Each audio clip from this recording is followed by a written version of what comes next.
Before we begin, a quick and important disclaimer. The following content explores abstract art through the lens of U.S. history and sociology.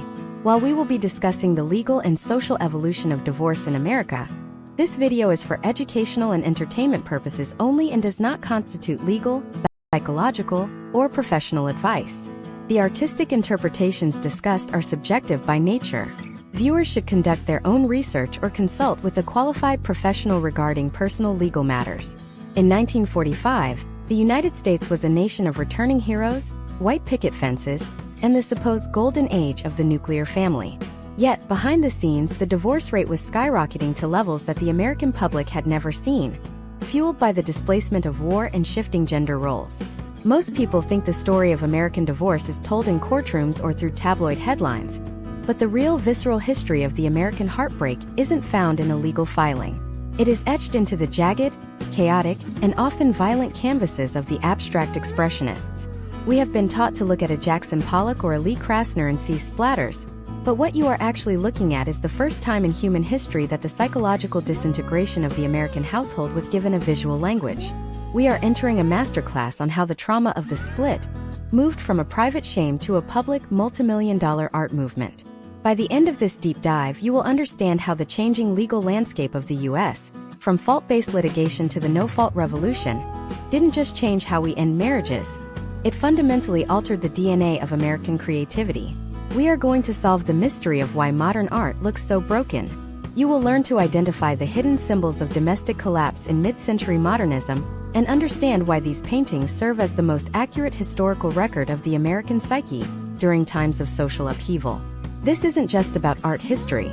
It is about understanding the potential outcomes of social friction and how you can decode the world around you through a more critical, informed lens.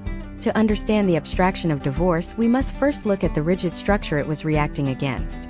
In the early 20th century, divorce in the United States was a fault-based system.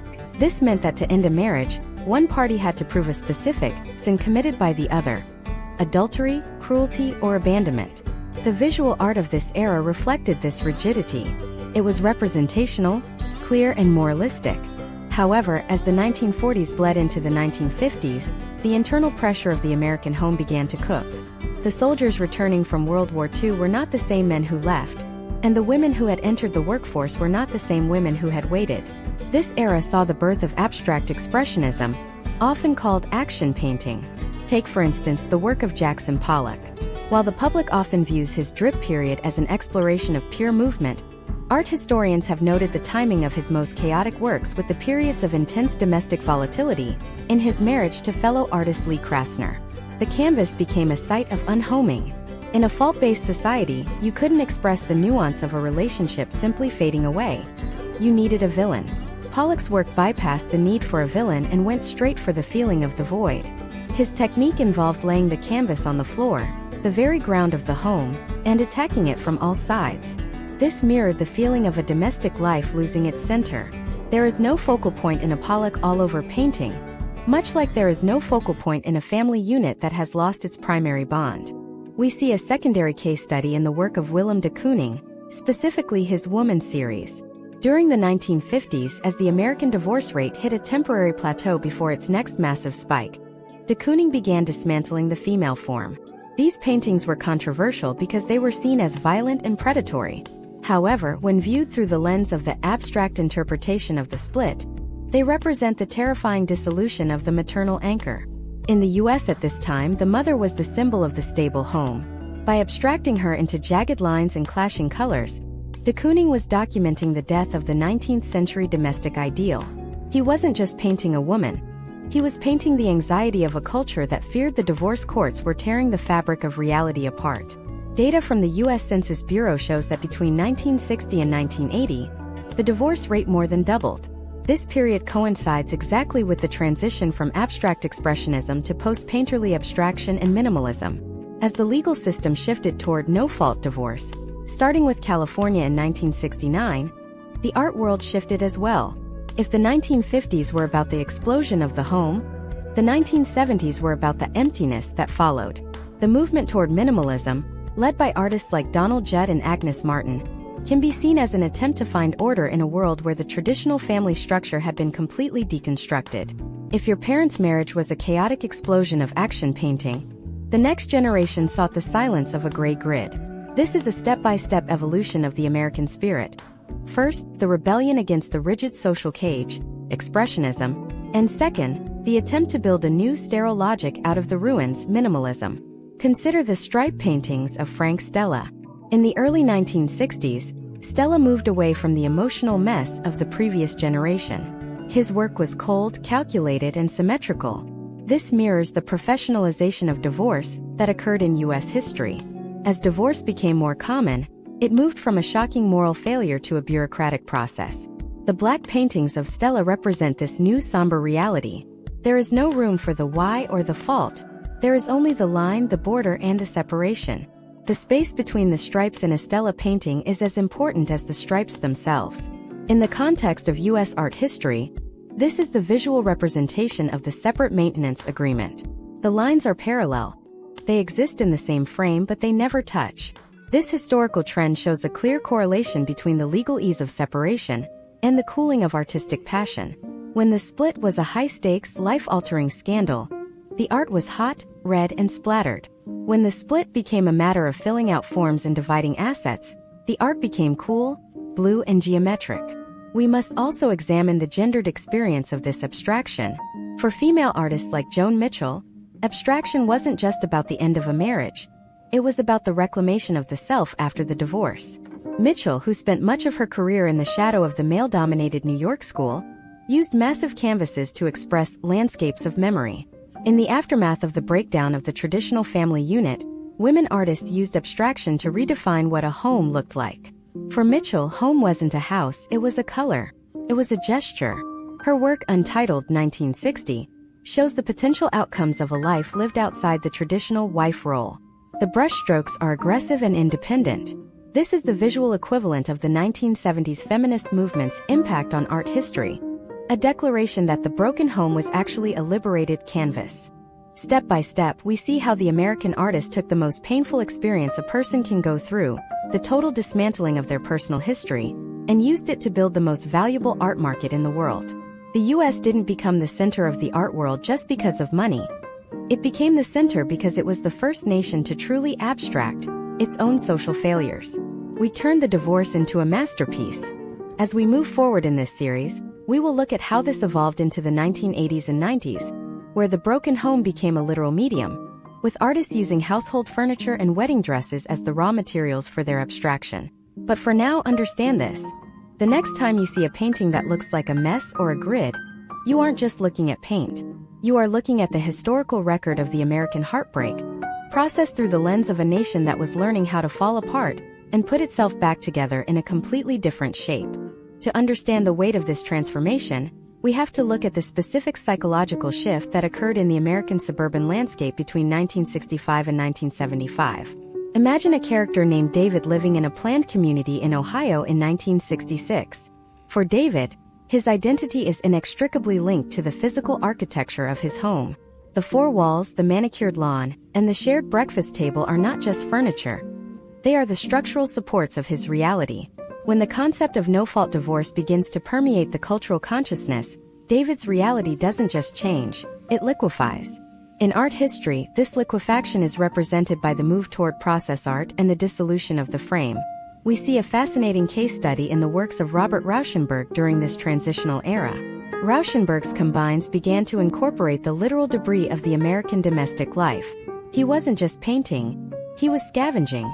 By including pillows, quilts, and clocks within his work, he was highlighting the potential outcomes of a household being physically dismantled. When a family unit breaks, the objects remain, but their meaning is stripped away.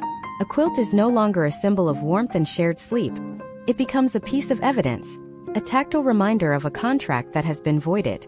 Rauschenberg's abstraction of these objects reflects the 1960s American experience of seeing the familiar become alien. This brings us to a critical data point in U.S. history. By the mid-1970s, the number of children living in single-parent households in the United States had begun a sharp upward trajectory. This demographic shift created a new generation of artists who viewed the world not as a solid entity, but as a series of fragments. This is where we see the rise of the assemblage movement.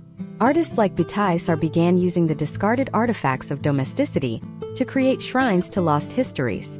While Sarr often dealt with the broader American trauma of race, her use of boxes and enclosures serves as a perfect metaphor for the compartmentalization required during a legal separation. You have your life in this box and I have mine in that box. The abstraction lies in the fact that the boxes are never quite full. There is always a sense of missing pieces. The year is now 2026, and as we look back at these historical trends, we can see a clear line between the legal ease of a split and the literal transparency of the art. In the late 1970s, we see the emergence of artists like Mary Kelly. Her work, specifically the postpartum document, is perhaps one of the most intense deep dives into the domestic sphere ever recorded. She utilized the debris of child-rearing diapers, feeding schedules, and developmental charts, and turned them into high-concept abstract art. This was a direct reaction to the way the U.S. legal system often reduced the complexity of motherhood and marriage to a series of spreadsheets and transactional data during divorce proceedings. Kelly was saying that if the state is going to treat my life as a series of data points, I will turn those data points into a masterpiece that they cannot ignore. Imagine if you were a collector in New York in 1979. You walk into a gallery and instead of a landscape or a portrait, you see a wall of clinical, abstract notations regarding a child's growth and a mother's labor. At the time, this was seen as a radical break from tradition. In reality, it was the first time an artist had successfully abstracted the emotional labor that is often the primary casualty of a marital split. The work was cold, it was analytical, and it was deeply unsettling because it mirrored the cold, analytical nature of the courtroom. Step by step, the American artist began to realize that the most effective way to represent a divorce wasn't to show two people arguing. That was too small. To truly capture the scale of the split in American history, you had to show the absence. This led to the era of the void in U.S. art. We see this in the works of Gordon Matta-Clark. In 1974, Matta-Clark performed what he called an architectural cutting. He took a literal suburban house in Englewood, New Jersey, and sawed it in half. He titled the work Splitting. This wasn't just a stunt. It was the ultimate abstract interpretation of the American divorce. By physically bisecting a home, he allowed light to enter spaces that were meant to be private and dark. He showed that the structure could still stand even when it was fundamentally broken, but it would never be weathertight again. The potential outcomes of such a structural failure are obvious. The house becomes unlivable, yet it remains a monument. This work perfectly coincided with the era where the U.S. divorce rate hit its all-time peak. Matta-Clark took the abstract concept of a legal split and made it a physical reality that you could walk through. He turned the trauma of the 1970s American family into a walk-through sculpture. Now, consider the financial data of the art market during this time. As the traditional family unit became less stable, the value of abstract art began to soar. There is a psychological reason for this. In a world where your personal life is in flux, there is a strange comfort in owning an object that is intentionally unresolved. An abstract painting doesn't demand that you be a certain kind of person. It doesn't require a nuclear family to appreciate it. It is an individualistic medium for an increasingly individualistic society. The rise of the mega-gallery in the US in the 1980s was built on the backs of artists who could translate this sense of displacement into high-value commodities. Case studies of corporate collections in the 1980s show a massive preference for large-scale abstract works. Why? Because these works provided a sense of sophistication without the baggage of representational art. In a decade defined by the Wall Street mentality and the rising rate of gray divorce among the elite, the art had to be as sleek and detached as a prenuptial agreement. This is the era where the canvas becomes a mirror for the contract. But what happens when the abstraction stops being about the split and starts being about the remains? What happens when the artist decides that the void isn't enough, and they begin to hunt for the ghosts left behind in the American living room? We have explored how the house was cut in half, but we haven't yet discussed what was found inside the walls. As we move into the next phase of this masterclass, we are going to look at the transition from the void to the ghost. We will examine how a new wave of American artists in the 1990s began using literal household dust, hair, and clothing to create a form of abstraction that was almost suffocatingly personal. You will see how the legal concept of equitable distribution created a visual language of hoarding and minimalism that still dominates the galleries of Los Angeles and New York today. The story of the American split is about to get much more tactile. We've seen the house sawed in half, but wait until you see what happens when the artist decides to set the wreckage on fire and paint with the ash. The most expensive divorce in art history wasn't settled in a courtroom. It was settled on a canvas that no one was allowed to see for 20 years. Do you know which artist hid their entire domestic collapse inside a series of white-on-white paintings that are now worth $50 million? We are going to deconstruct the silence of the settlement next. The artist in question is Robert Ryman, and while his work is often categorized as clinical minimalism, a deep dive into the U.S. art market of the late 20th century reveals a much more complex narrative. Ryman's white-on-white paintings represent the ultimate abstraction of the legal settlement. When a marriage ends in a highly litigated environment, the final goal is often a clean slate. The legal system aims for a resolution where all debts are settled, all assets are divided, and the parties are returned to a state of individual autonomy. In art history, Ryman achieved this by stripping away color, narrative, and even the illusion of depth. He focused entirely on the process of application. Imagine a character named Sarah in 2026. She is an art restorer in Chicago looking at a Ryman canvas. To the untrained eye, it is a blank square. But to Sarah, who understands the historical trends of the 1980s, that white paint is a thick, opaque mask. It is the visual equivalent of a non-disclosure agreement. The silence of the settlement is a phenomenon where the most turbulent human emotions are flattened into a sterile, professional result. In the US, as divorce became a multi-billion-dollar industry involving forensic accountants and specialized mediators, the art world responded with neo-modernism. This movement took the chaos of the 1950s and 60s and bleached it. Case studies of Ryman's work show that he wasn't interested in what the paint represented, but how it occupied the space. This mirrors the potential outcomes of a high-net-worth divorce. It becomes less about the love that was lost and entirely about the square footage, the assets, and the literal space one person is allowed to occupy in the aftermath. This brings us to a pivotal moment in the 1990s, where the abstraction of divorce moved from the canvas into the realm of the found object. This was the era of the ghost. To understand this, we must look at the work of Felix González Torres. While his work is frequently discussed in the context of the AIDS crisis, its structural foundation is built on the American obsession with the equitable distribution of property. Consider his pieces involving piles of candy or stacks of paper. He invited the audience to take a piece of the art home with them. Step by step, the masterpiece disappears. This is a profound abstract interpretation of a household being divided during a legal separation. Each party takes a piece of the shared life, a lamp, a rug, a memory, until there is nothing left but a cold, empty floor. In the United States, the 1990s saw the rise of the prenuptial agreement as a standard tool for the upper middle class. This legal trend changed the way Americans viewed their domestic belongings. Objects were no longer just items of utility. They were potential line items in a future ledger. Art history responded through the movement known as abject art. Artists began to use the literal dust and hair found in the corners of abandoned homes. Imagine if you walked into a gallery and saw a massive cube made entirely of compressed lint and household debris. This is what Mike Kelly explored in his work. He took the soft, cuddly symbols of childhood and domesticity, stuffed animals and blankets, and abstracted them into soiled, uncomfortable masses. He was showing the dark side of the American split, the stuff that nobody wants in the settlement, the stained carpet, the broken toys, the emotional residue that cannot be liquidated for cash. Data from the American Academy of Matrimonial Lawyers suggests that during this period, disputes over non-monetary, sentimental items often took longer to resolve than the division of bank accounts.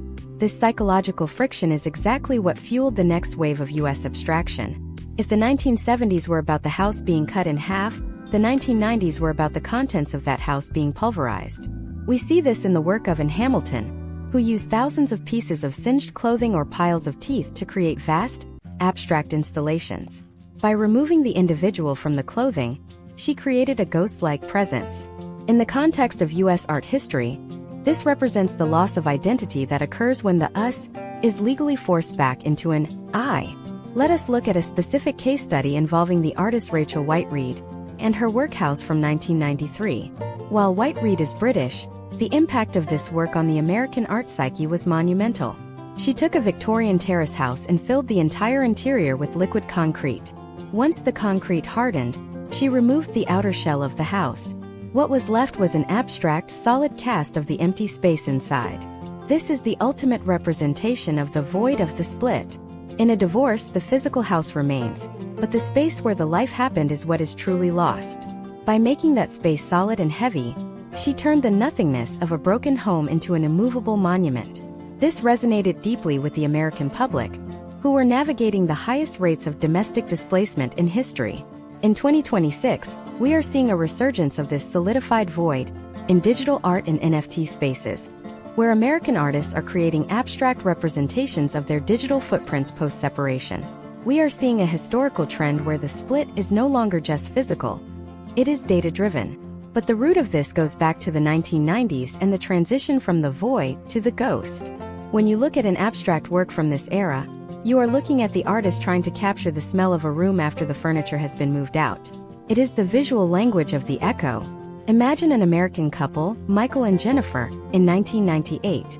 They are dividing a collection of contemporary art as part of their settlement. They realize that the very art they bought to celebrate their union, the bright, colorful representational pieces, now feels like a mockery. They find themselves drawn to the work of Kiki Smith or Louise Bourgeois. Bourgeois, in particular, created her cells during this time.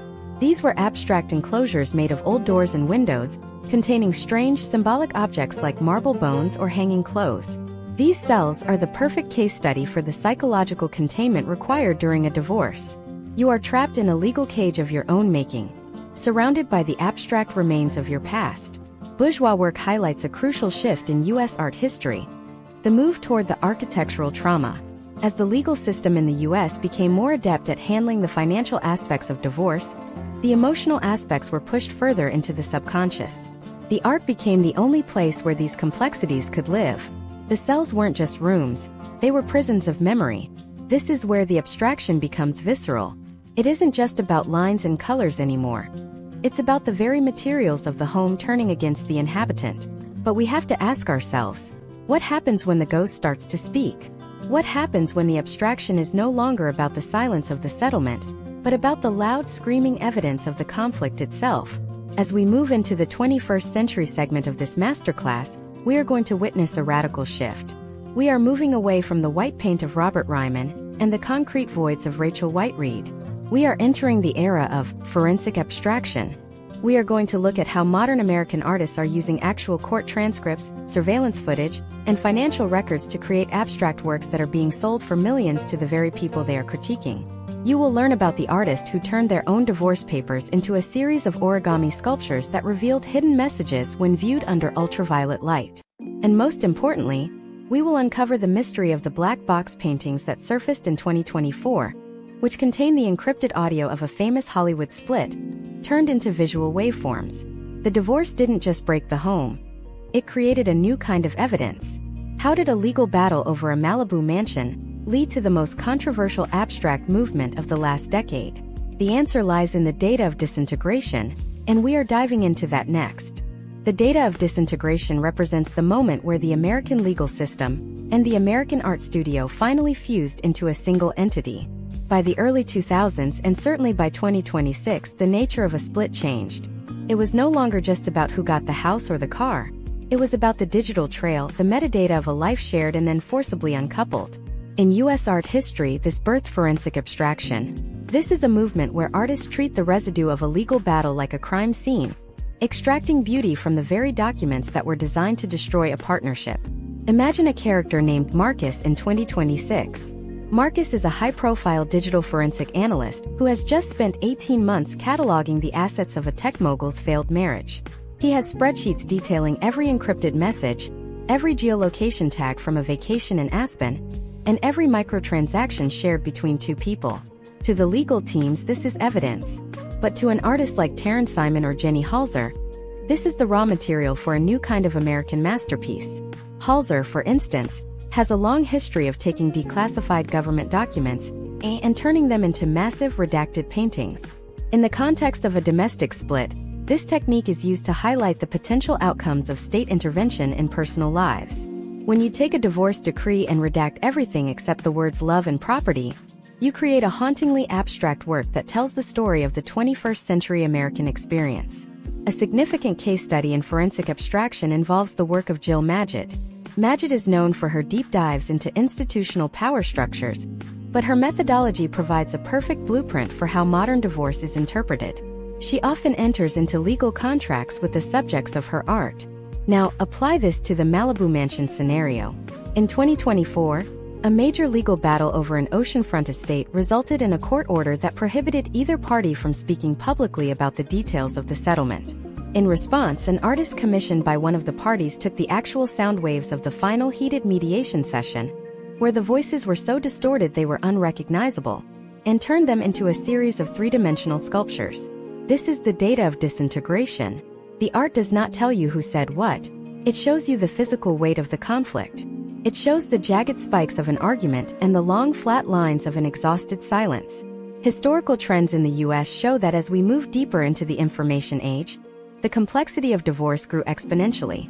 According to data from the American Bar Association, the use of digital evidence in matrimonial cases increased by over 200% between 2010 and 2020. This influx of data created a sensory overload for those involved. Artists responded by creating works that act as a visual filter. This is why we see a rise in glitch art within the framework of domestic themes. Glitch art takes a perfect digital image, perhaps a wedding photo or a video of a family holiday, and intentionally corrupts the file.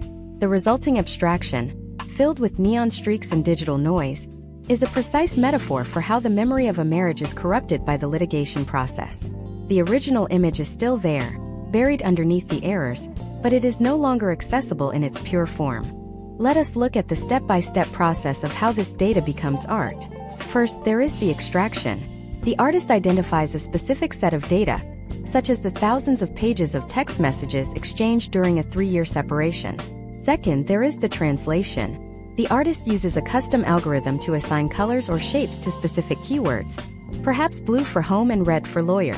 Third, there is the visualization. The final product is a massive, sprawling canvas of dots and lines that looks like a nebula in deep space. To a casual observer in a gallery in San Francisco, it is a beautiful, peaceful abstraction. But to the artist and the subject, it is a map of a 3-year war. This is the ultimate evolution of the secret history in American art. It allows the elite to display their trauma in plain sight without ever breaking their non-disclosure agreements. This leads us to the mystery of the black box paintings that surfaced in 2024. These works are a series of jet black, high-gloss canvases that appear to be nothing more than mirrors. However, they are embedded with NFC chips. When a viewer brings their smartphone close to the painting, an app displays a flickering, abstract visualization of the financial ledger of a famous celebrity divorce. The paintings are titled with the docket numbers of the court cases. This is where abstraction meets the reality of the 2026 art market. The value of the painting is tied not just to the aesthetic, but to the exclusivity of the data it hides. It is a cynical, yet brilliant reflection of how the US legal system has turned the most private moments of human failure into a public record that can be commodified. Imagine if you could own the visual representation of the moment a marriage officially ended. In the world of forensic abstraction, that is exactly what is being sold. It is a far cry from the emotional splatters of Jackson Pollock. Pollock was trying to get the emotion out on the canvas. Modern forensic artists are trying to keep the data in. They are building vaults, not windows. This shift is a direct result of the increasing litigiousness of American society. When everything you say can and will be used against you, your art becomes a code that only you can crack. There is also the phenomenon of the digital asset split. In 2026, we are seeing artists create works that are literally programmed to divide themselves. These are smart contract-based artworks that exist on the blockchain. If certain conditions are met, such as illegal filing being detected in a public database, the artwork automatically changes its appearance. It might split into 2 separate, lesser images, or it might begin to dissolve into digital dust. This is the most literal abstract interpretation of divorce in history. The art is no longer a static observation of a split. It is a participant in it. The potential outcomes of this technology are vast, as it forces us to confront the idea that even our creative expressions are now bound by the same legal shackles as our bank accounts. Consider the work of an artist like Trevor Paglen, who focuses on mass surveillance and the hidden structures of the state. While his work is often political, his aesthetic of the blurred and the distant has been adopted by artists documenting the disintegration of the American family. When you look at a photograph that has been blurred until it is just a wash of skin tones and household colors, you are seeing the visual equivalent of a memory being suppressed. It is the abstraction of the witness. In a divorce, everyone is a witness, the children, the friends, the neighbors, and yet no one sees the whole truth.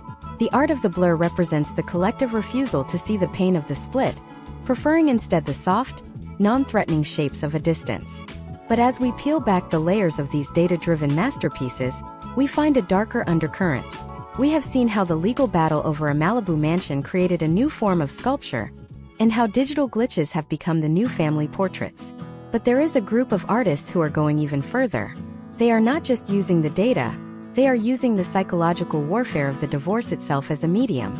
We are entering the realm of the performance of the partition. In the next part of this masterclass, we are going to explore the most extreme examples of this. We will discuss the 2025 performance piece where an artist lived in a glass house for 30 days while her ex-husband's legal team literally dismantled the house around her, piece by piece, as she tried to paint. We will analyze how the physical act of losing one's belongings in real time has become the ultimate high-stakes performance art in the US. How do you maintain an abstract vision when your reality is being repossessed? The answer will change the way you look at the concept of ownership forever. We are moving from the data of the split to the theater of the repossession. The theater of the repossession is where the abstract meets the physical in a brutal, uncompromising display of the American legal engine. In 2026, we are witnessing a phenomenon where the process of asset liquidation is no longer hidden in backrooms, but is curated into live, high-stakes performance art. This shift occurred because the United States legal system reached a point of total transparency regarding property. When a marriage fails in the modern era, the division of assets is often governed by automated algorithms and strict appraisal schedules. For the artist, this provided a new rhythmic structure for performance. The most famous case study of this era is the 2025 installation titled Inventory of a Life, where an artist in Miami agreed to have her entire domestic existence treated as a live auction. Imagine a character named Elena. She is a successful architect whose 15-year marriage ended under the intense scrutiny of a high-asset litigation. Rather than fighting the repossession of her belongings, Elena turned it into a 30-day exhibition. Each day, a professional moving crew, hired not by her, but by the legal estate, would enter the glass-walled gallery space and remove 5 items based on their depreciated value. Elena's goal was to continue painting a series of large-scale abstractions on the walls, while her physical environment literally vanished. This is the ultimate abstract interpretation of the split. As the bed, the chairs, and even the kitchen utensils disappeared, Elena's paintings became more frantic and minimalist.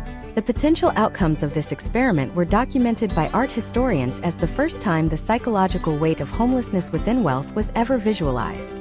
Historical trends show that the American public has an insatiable appetite for the spectacle of the fall. Since the early 2000s, reality television conditioned the U.S. audience to find entertainment in the breakdown of the domestic unit. However, by 2026, the art world claimed this narrative through the lens of performance art.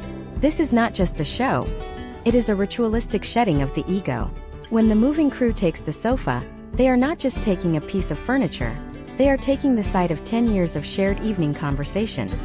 The abstraction lies in the fact that the space remains, but the function of the space is murdered. Elena's paintings on the gallery walls acted as a funeral shroud for her domestic life. Step by step, the performance analyzed the stages of legal grief. Phase 1 was the shock of the entry. In the first week, the movers took the easy things, the art she didn't make, the rugs, the electronics. Elena's response was to use bold, structural lines of black charcoal, trying to ground herself in the architecture of the room. Phase 2 was the intimacy breach. This is when the movers took the items that held biological or emotional residue, the linens, the clothing, the inherited silverware. In this phase, Elena's work shifted into what we call visceral abstraction. She began using thinner, watery washes of pigment that looked like bruises on the wall. Phase 3 was the finality of the floor. By the last day, only the canvases remained, leaning against a cold, empty floor. This is where the American split becomes a total abstraction because there is nothing left to represent. Data from U.S. insurance adjusters suggest that the sentimental value of a home is often appraised at 0 by the state, while the market value is all that matters. This friction is what fuels the theater of the repossession. Artists like the Astor Gates or Doris Salcedo have explored how objects carry the weight of trauma, but the 2026 movement takes it further by making the loss a live event. It forces the viewer to confront the fragility of ownership. In the United States, we are taught that our home is our castle, but the divorce court proves it is merely a temporary lease on a shared dream. Consider the case study of a 2024 performance in Los Angeles, where an artist lived in a fully furnished apartment that was slowly filled with expanding foam over the course of a week. The foam represented the legal fees and the mounting paperwork of the separation. As the foam solidified, it consumed the furniture, the photos, and eventually the artist's ability to move. The resulting sculpture was a massive, bulbous abstraction of a life choked by bureaucracy. This is the solidification of conflict. In this scenario, the split isn't a clean cut. It is a slow, suffocating expansion of otherness that takes over the private sphere. Imagine if your most painful moment was choreographed for a crowd of strangers. This is what the performance of the partition achieves. It removes the privacy that traditionally shielded the American family from the public eye. In doing so, it creates a new kind of honesty. There is a specific legal term in the US called partition by sale, where a court forces the sale of a property because the owners cannot agree on how to divide it. Art history has interpreted this as the liquidation of the soul. When an artist paints with the water from a flooded basement or the soot from a burned mortgage document, they are engaging in a form of alchemy. They are turning the lead of a legal disaster into the gold of a cultural statement. This brings us to the concept of the repossessed canvas. In 2026, we have seen works sold at major auction houses that were physically seized during divorce proceedings. These works carry a provenance of pain. The fact that a painting was fought over for 3 years in a Delaware court adds a layer of invisible, abstract value to the work. It is no longer just a painting, it is a survivor. The historical trends of the U.S. art market indicate that collectors are now specifically looking for works with a contentious legal history. They want the battle scars.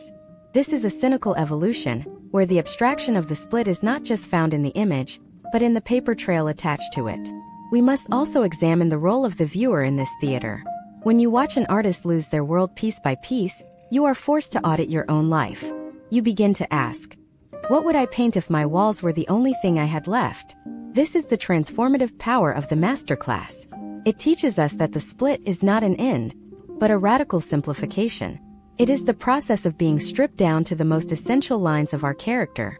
In American history, the most resilient individuals were often those who had lost everything and were forced to reinvent themselves. The abstract art of the 2020s is the visual manual for that reinvention. But as the movers exit the gallery and the foam hardens, a new question arises. If the house is gone and the belongings are sold, what happens to the names? What happens to the signatures on the contracts and the titles on the deeds? We have seen the theater of the physical, but the next layer is the abstraction of the identity itself. We are about to enter the most controversial phase of our deep dive, the erasure of the surname. We will investigate the 2025 movement where artists began literally scrubbing their identities from the history of their own work to avoid legal entanglements. We will look at the case of the ghost artist of Manhattan, who produced $10 million worth of abstract work, while technically not existing under their legal name. How do you sign a masterpiece when your name is a contested asset?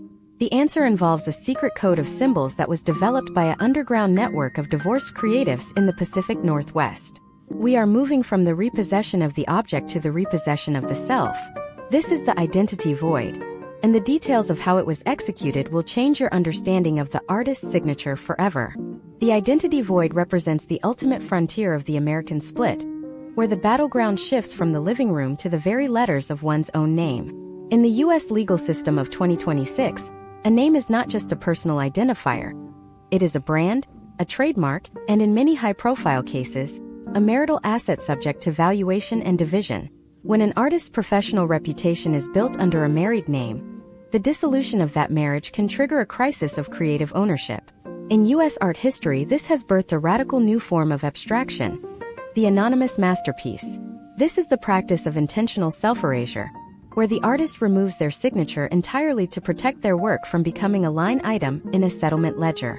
Imagine a character named Thomas in 2026. Thomas is a successful abstract sculptor in Seattle who spent 20 years building a legacy under his married name, Thomas Miller Reed. When his marriage ended, the legal teams argued that the Miller Reed brand was a joint venture, entitling his former partner to a percentage of all future works produced under that name.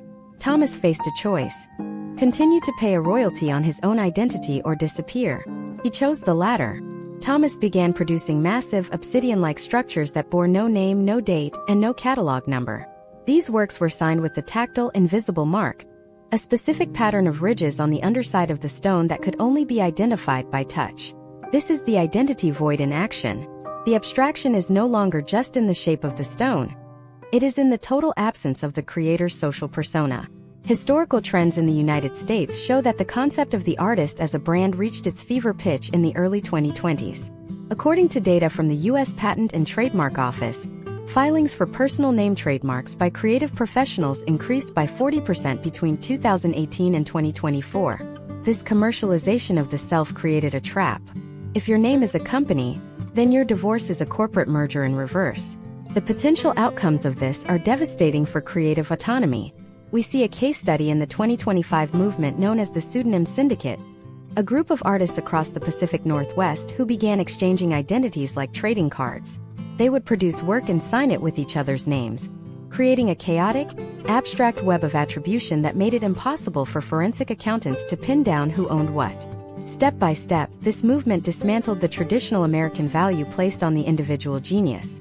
First, the artists would legally change their name to a string of numbers or a geometric description. Second, they would create a series of works that purposefully mimicked the styles of multiple other artists, a process called stylistic dilution.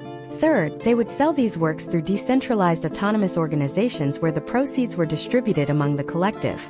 This was more than just a tax strategy, it was a profound abstract statement. They were saying that in a society where the state can claim a piece of your future thoughts, the only way to be free is to be nobody. This leads us to the fascinating case of the ghost artist of Manhattan. In 2024, a series of white-on-white textured canvases began appearing in top-tier galleries, selling for upwards of $800,000 each. The artist was listed simply as the defendant. It was later revealed that these works were being produced by a former art star, who was embroiled in a decade-long litigation battle. By adopting the legal title of his status in court, he turned his oppression into his brand. The paintings themselves were incredibly dense, with layers of oil paint so thick they created a literal wall of material. This is the abstraction of the gag order. When you are legally prohibited from speaking your truth, you pour that silence into the physical thickness of the paint. The texture becomes the voice. The data behind this shift is telling. In a 2025 survey of American contemporary artists, nearly 15% admitted to using a secondary secret identity to sell work that they did not want included in their personal asset disclosures. This has led to what art historians are calling the schism of the signature. In the past, the signature was a guarantee of authenticity and value. In the age of the modern split, the signature has become a liability. We are seeing a historical trend where the most valuable works are those that can be proven to exist outside of the artist's legal estate. Imagine if you were an appraiser tasked with valuing a collection where none of the pieces were signed. How do you determine the worth of a void? This is the psychological warfare the artists are waging against the system. By abstracting their identity, they are devaluing the asset in the eyes of the court while increasing its street cred in the eyes of the collectors. Collectors in 2026 are increasingly drawn to the mystery of the unsigned work. It represents a form of rebellion that resonates with a public tired of the constant surveillance and data tracking of modern life. Consider the work of the underground network in the Pacific Northwest that developed a secret code of symbols. Rather than a name, they used a series of overlapping circles and lines that represented their family trees, but with the branches of their former partners surgically removed. This is a form of genealogical abstraction. They were literally redrawing their history on the corner of the canvas. To the legal teams, it looked like a decorative flourish. To the initiates, it was a map of a reclaimed life. This is a step-by-step reclamation of the self. You take the history you were forced to share, you strip away the parts that no longer belong to you, and you compress what remains into a single cryptic icon. This brings us to the most extreme potential outcomes of the identity void, the total abandonment of the physical work. In 2026, we have seen the rise of conceptual alimony art. These are works that exist only as verbal agreements or temporary projections. Because there is no physical object to seize and no paper trail of ownership, the art exists entirely in the mind of the viewer. This is the ultimate abstraction of the American split. If the court takes the house, the car, and the paintings, the artist responds by creating art that cannot be touched. They move their creativity into a space that no lawyer can subpoena. But as the artist becomes a ghost and the signature disappears, a new, even more disturbing trend is emerging in the galleries of the US. We have seen how the name was erased, but what happens when the artist decides to use the very tools of the legal system to build a new kind of prison? We have moved from the identity void to the contractual labyrinth. Next, we are going to dive into the world of litigious art, where the artwork itself is a legally binding contract that traps the buyer in a permanent relationship with the artist. We will examine the 2025 case of the sculpture that legally divorced its owner, leading to a $3 million lawsuit that redefined the meaning of property in the United States. How did an abstract arrangement of steel and glass gain the legal right to sue for its own freedom? The answer lies in the fusion of AI-driven legal code and structural abstraction, and it is going to force you to question who really owns whom in the world of high-stakes art. We are moving from the erasure of the self to the creation of the autonomous object. The autonomous object is a manifestation of the ultimate legal stalemate. By 2026, the American art market has begun to grapple with a terrifying new reality: artworks that possess their own legal standing through a complex web of smart contracts and decentralized autonomous organizations. In the context of U.S. art history, this is the final evolution of the divorce-induced abstraction. If a human creator is vulnerable to the division of assets, then the only way to protect the integrity of the vision is to transfer ownership to the object itself. This movement, known as self-sovereign aesthetics, treats the artwork not as a piece of property, but as a legal entity capable of maintaining its own status. Imagine a character named Julian in 2026. Julian is a venture capitalist in Palo Alto, who recently purchased an abstract installation composed of pressurized glass and liquid mercury. The piece is titled The Petitioner. When Julian's own marriage entered a period of turbulence and his assets were frozen, he expected the sculpture to be part of the pool of marital property. However, the sculpture was built with an integrated AI-driven legal core. According to the smart contract embedded in its digital provenance, the artwork maintains a clause of moral rights that prevents it from being sold or divided in any proceeding that contradicts the artist's original intent of indivisibility. Julian discovered that he did not own the sculpture. He was merely its custodian under a set of conditions that the sculpture itself enforced. This is the contractual labyrinth. The abstraction is no longer just the mercury shifting in the glass. It is the invisible wall of litigation that surrounds the piece, protecting it from the human wreckage of its owners. Historical trends in the United States suggest that this shift was inevitable. As the value of blue-chip art began to outpace traditional investments, the legal battles over these objects became more vicious. Case studies from the early 2020s showed that high-net-worth individuals were increasingly using art as a vehicle for asset protection. However, the 2026 movement takes this a step further by removing the human from the equation entirely. The potential outcomes of this are revolutionary. We are seeing the rise of works that can literally sue their owners for neglect, or for being included in a divorce settlement that would result in the work being placed in a dark warehouse. This is the first time in history that an abstract object has been granted a form of agency that rivals the people who bought it. Step by step, the creation of an autonomous object follows a rigorous protocol. First, the artist drafts a foundational charter for the work, much like the bylaws of a corporation. Second, the work is registered as a legal entity in a jurisdiction known for strong protections of intellectual property and autonomous assets, such as Wyoming or Delaware.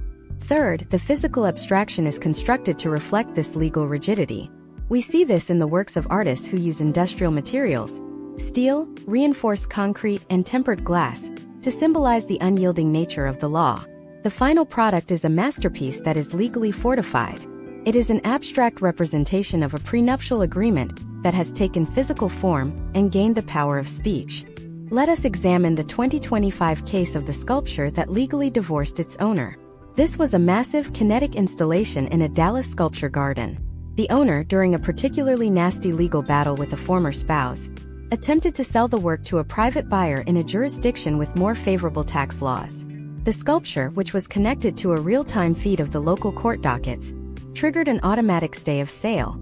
Through its legal representation, a firm specifically retained by the artist's estate to represent the work itself, the sculpture filed a petition claiming that the sale would constitute a violation of its artistic integrity.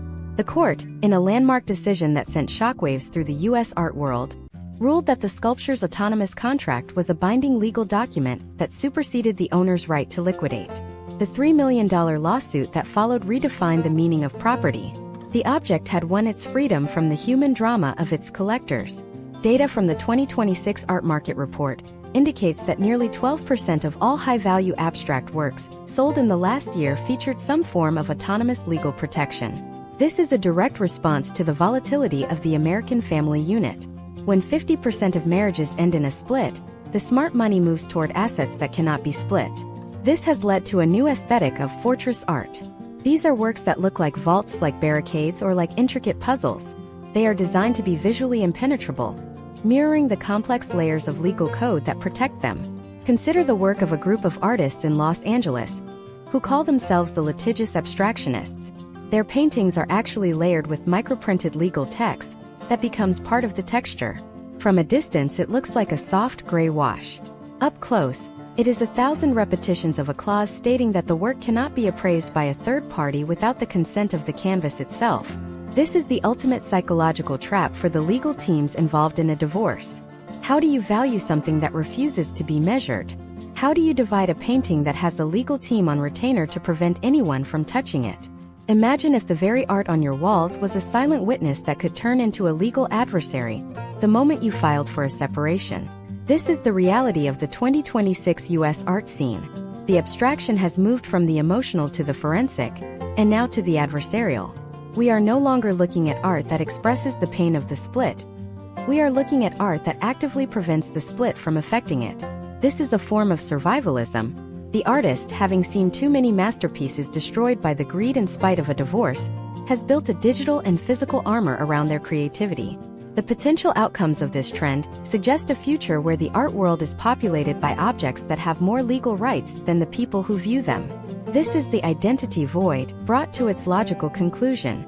The artist disappears, the signature disappears, and the object stands alone as a sovereign entity. It is a chilling, beautiful, and deeply American response to the disintegration of social contracts. If we cannot trust our marriages, if we cannot trust our partners, then we must place our trust in the cold, unyielding logic of the machine and the contract. But there is a final layer to this mystery. If the object is autonomous and the owner is merely a custodian, then what happens to the space that the object occupies? We have discussed the house, the data, the identity, and the object. But we have not yet touched on the most fundamental element of any split, the air itself. We are moving from the autonomous object to the abstraction of the atmosphere. In the next part of this masterclass, we will explore the 2026 trend of olfactory divorce art.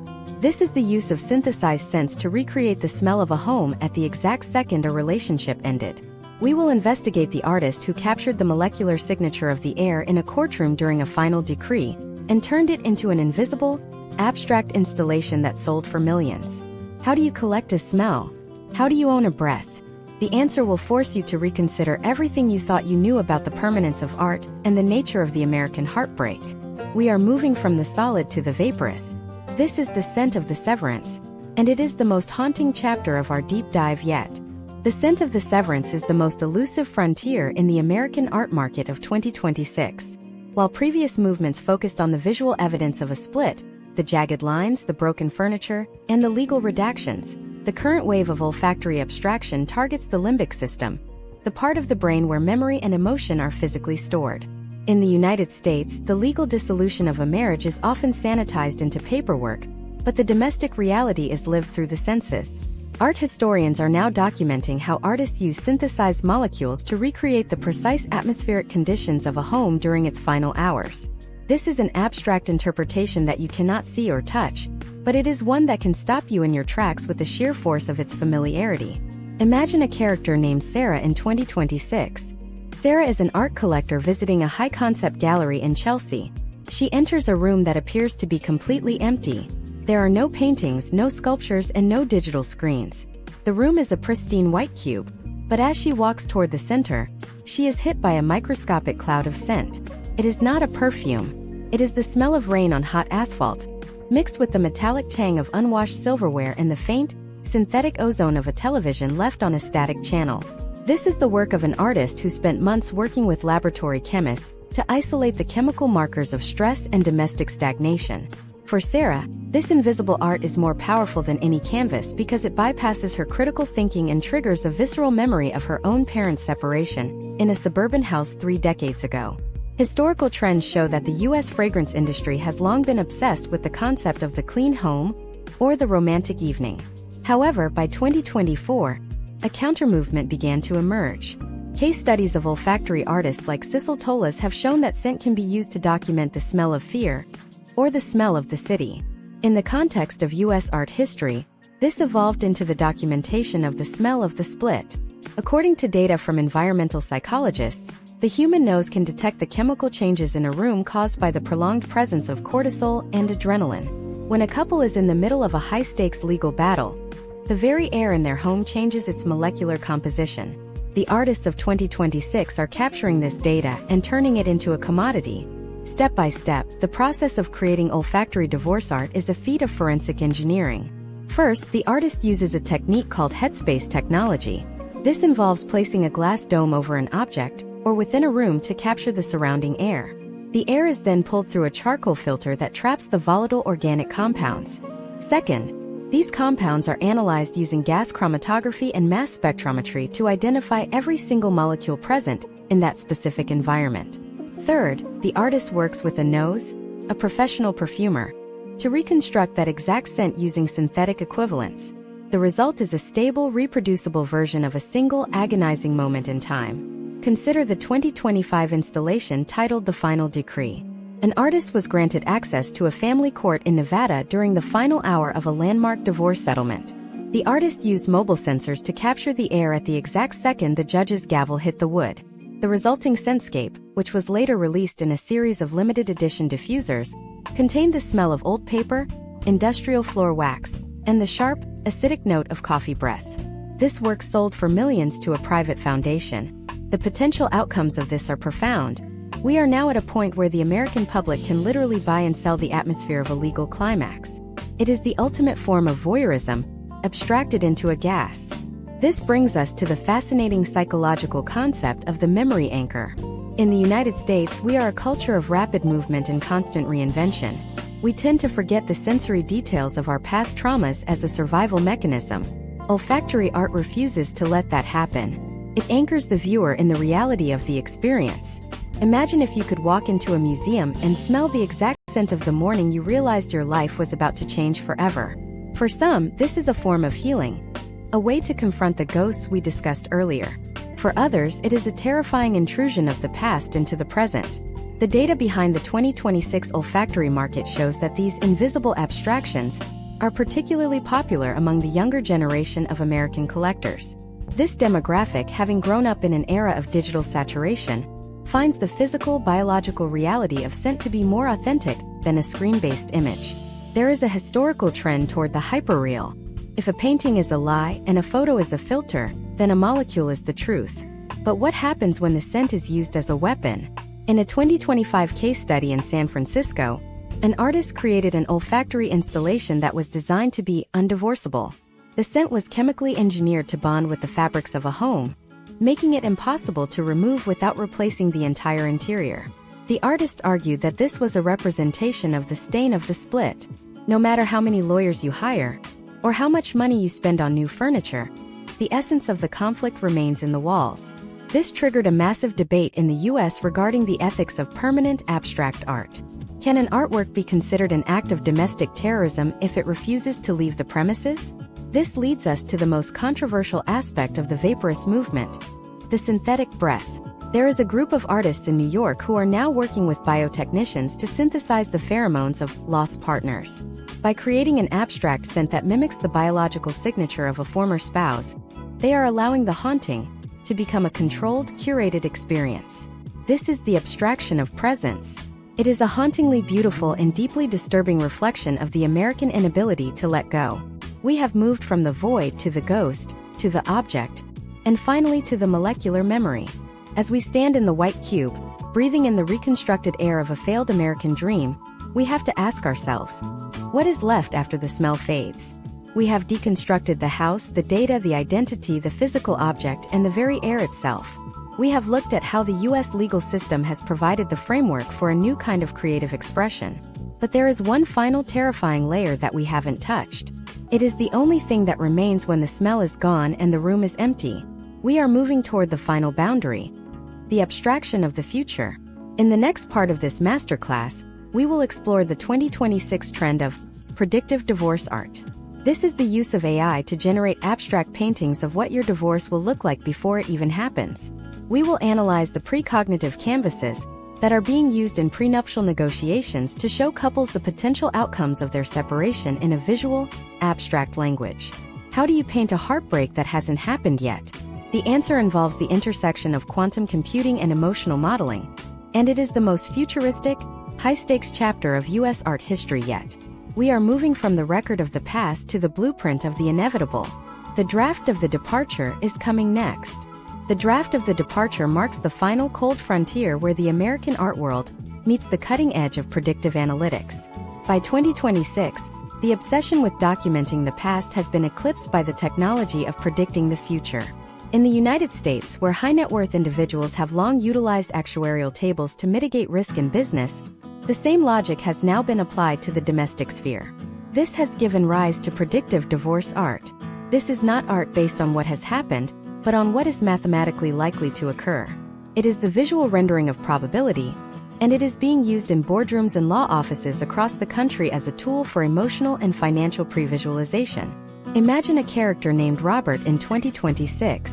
Robert is a senior partner at a top-tier law firm in Manhattan. He is meeting with a young couple who are preparing for their wedding. Alongside the traditional prenuptial agreement, Robert presents them with a canvas titled Probability Map 0.42. To the couple, it looks like a serene minimalist arrangement of shifting blue and amber gradients. However, the work was generated by an AI that processed their social media interactions, their financial histories, their personality profiles, and the divorce statistics of their specific demographic. The painting is a blueprint of their potential outcomes over the next 20 years. The amber streaks represent the points of highest friction. The blue zones represent periods of stability. By looking at this abstract work, the couple is forced to confront the statistical reality of their union before it even begins. This is the draft of the departure. It is an abstract interpretation of a heartbreak that is currently only a mathematical ghost.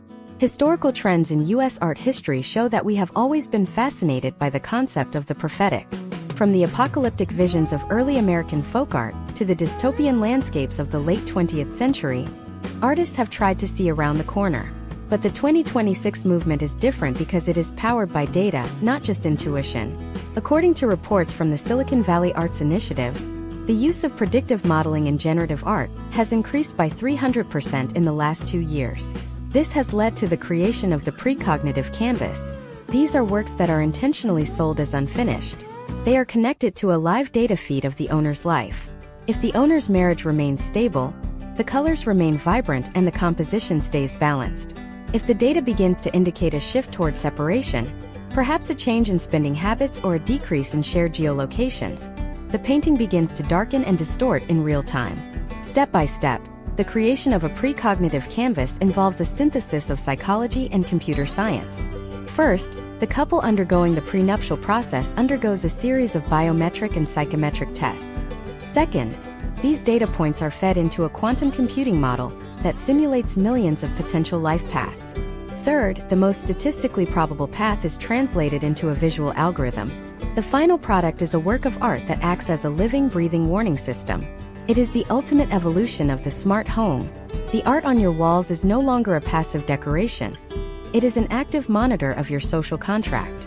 Consider the 2025 case study of the Seattle-based artist who created the series The Inevitable Archive. The artist marketed these works specifically to couples entering their second or third marriages. These paintings were designed to be divorce-proof because they were already reflections of the end.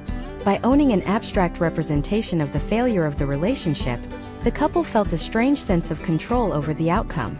They were essentially pre-grieving the split through the medium of high-concept abstraction. In the US, where the fear of litigation often outweighs the fear of emotional loss, this art provided a way to rationalize the irrational. This brings us to the concept of the algorithmic alimony.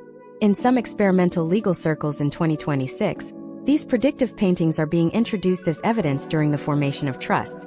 If an abstract painting can accurately predict the volatility of an asset-sharing agreement, can it be used to set the terms of a future settlement? This is where the abstraction becomes a legal weapon. Imagine if a judge in California ruled that the distressed state of a predictive painting was sufficient evidence to trigger a protective order on a joint bank account. This is not science fiction. It is the logical conclusion of a society that has prioritized data over the messiness of human interaction. Data from the American Psychological Association suggests that the visualizing of the negative can actually have a stabilizing effect on some relationships, acting as a memento mori for the marriage. However, the potential outcomes for the art market are more cynical. These predictive works are being traded like futures on the stock market. Collectors are betting on which couples will stay together, and whose departure drafts will become the most valuable as they transition from a prediction of a split to a record of one.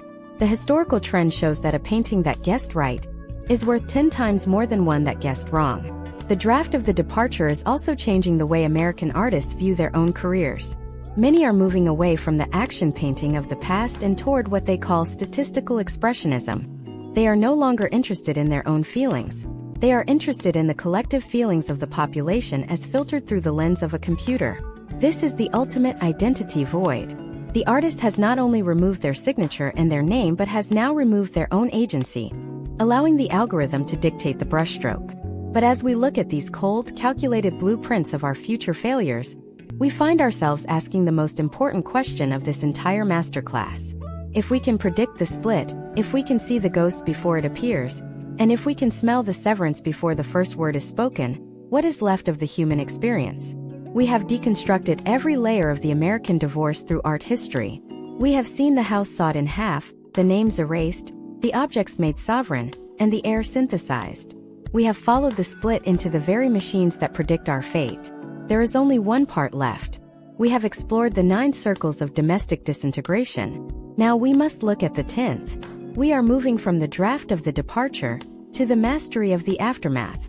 In the final part of this deep dive, we will reveal the secret movement that is currently happening in the most exclusive circles of the US art world. It is a movement that doesn't look at the split as a tragedy, or a data point, or a legal battle. It looks at the split as the only true form of creation. We are going to analyze the work of the Unifiers, a group of artists who are taking the wreckage of 1,000 different divorces and fusing them into a single, massive, national monument. You will learn how the broken parts of American history are being reassembled into something that is stronger than the original.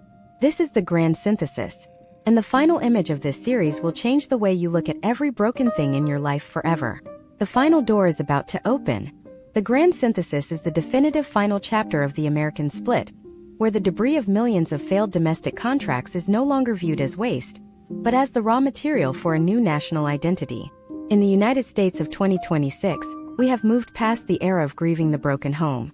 We have entered the era of the Unifiers. This movement represents a radical shift in U.S. art history, moving away from the isolated trauma of the individual and toward a collective, structural reconstruction. If the previous decades were about the explosion of the nuclear family, the grand synthesis is about the fusion of the fallout. It is the realization that a society with a 50% divorce rate is not a broken society, but a society that is constantly being reforged into more complex, resilient shapes. Imagine a character named Catherine in 2026. Catherine is a sculptor working in a massive industrial hangar in Detroit. For the last 5 years, she has participated in a federally subsidized arts program that collects the literal wreckage of liquidated estates, shards of glass from Malibu, structural steel from foreclosed Chicago townhomes, and the pulverized remains of thousands of mahogany dining tables. Catherine does not try to fix these things. She doesn't glue the plates back together or try to rebuild the houses.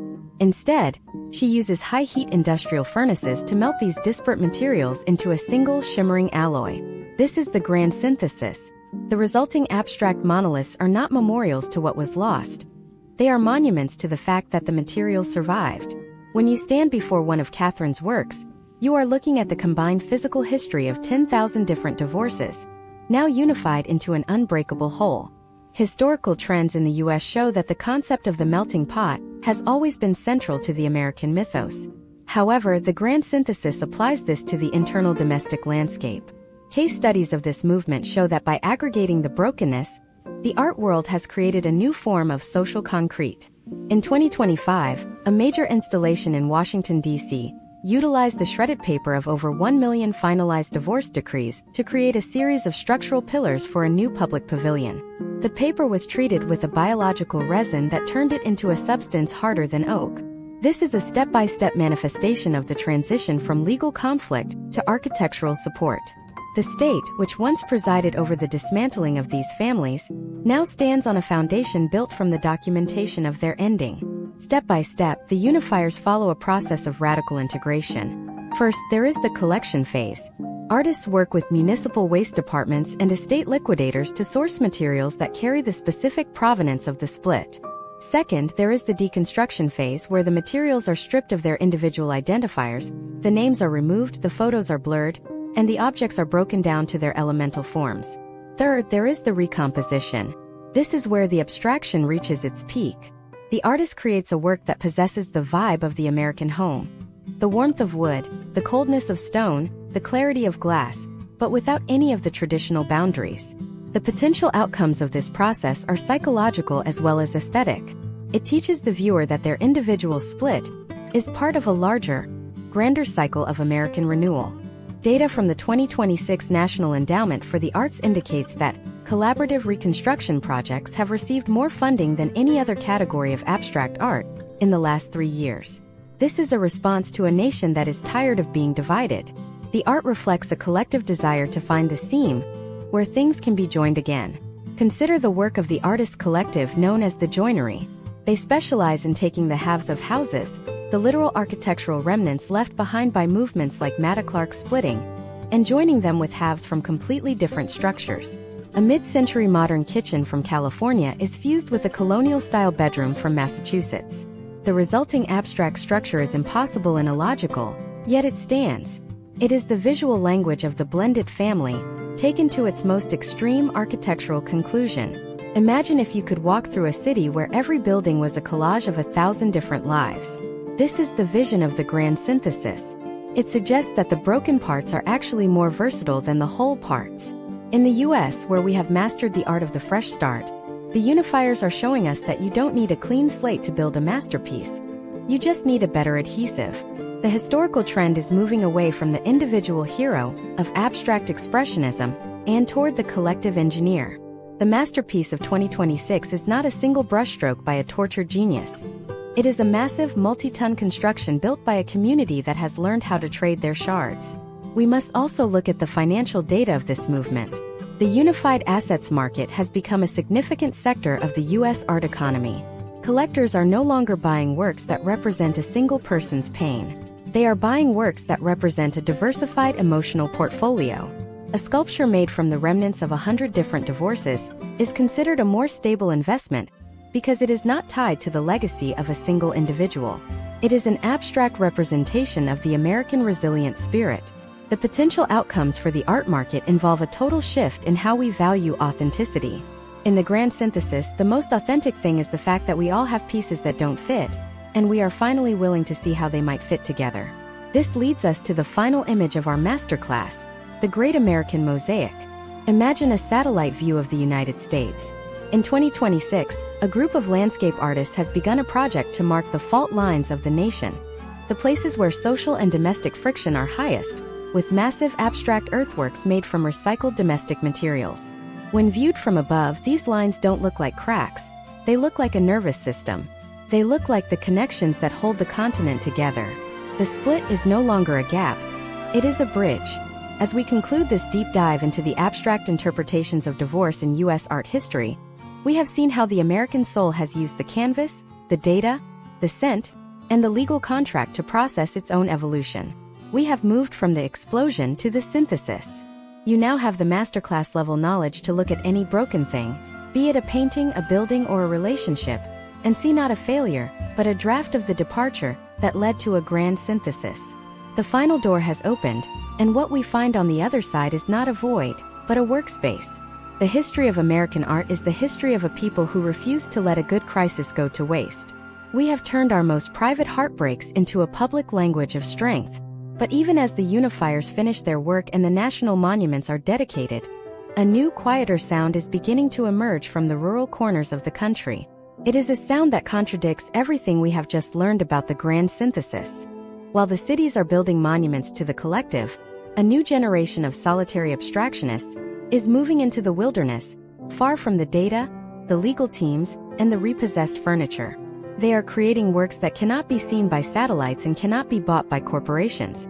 They are reclaiming the silence, in a way that makes Robert Ryman look loud. Is this the ultimate rebellion against the synthesis? Are we witnessing the birth of a movement that rejects the shared experience entirely in favor of a new untraceable self? The cycle is beginning again, and the next evolution of the American image is currently being painted in a cabin you will never find. The question is, if an artist creates a masterpiece in total isolation, is it still a part of history? The answer is already being written in the dust of the high desert.